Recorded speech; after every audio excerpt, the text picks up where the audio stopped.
یو خلک یو جنې ته خور ویلو او به د هغوی زوی مړ کوي د څه وجې نه مړ کوي د دې وجې نه ځان خبرولو لپاره د چینل مقدس سبسکرایب کړئ ټلې نشان سره خامخا ووهئ. دا واقع پنجاب کې مخې ته راغلی ده چې یو خلک یو جنې ته خور ویلی وو او بیا د هغې بیا راپاڅېد او بیا د هغې زوی مړ کړلو. څه وجې نه مړ کړلو؟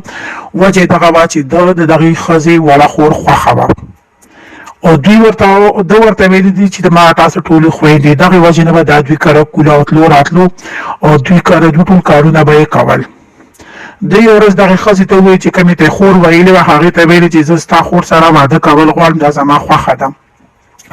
هغې ته نه انکار وکړلو چې ستا خو خپله خو دوه لوڼیانې ته خپله خو واده کړی سړی ګوره ته مونږ ورور ویلې ته مونږ په تا مونږ غټ اعتبار کړی دی داسې کار ته نشي کولی او دا خور چې دا مونږ تر زوی ته ورکړې ده اوس هغه ځای نه خو زه نشم راخلاصولی. دا ښځه ورته غوسه شوله ورته وویلې چې ته دلته کې بیا را نه شې اوس د دې ځای نه لاړ شې چې دوباره دلته کې را نه شې.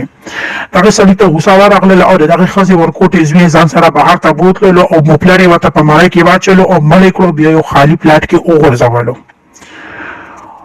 چې پولیس تفتیش وکړو مجرم یې ګیر کړو مجرم خپل بیان کې وویل چې ها دا ماشوم ما مړ کړی دی. که دا ویډیو به خوښه شوې وي زموږ د چینل مقدس سبسکرایب کړئ ټلې نشان سره خامخا ووهئ. والسلام.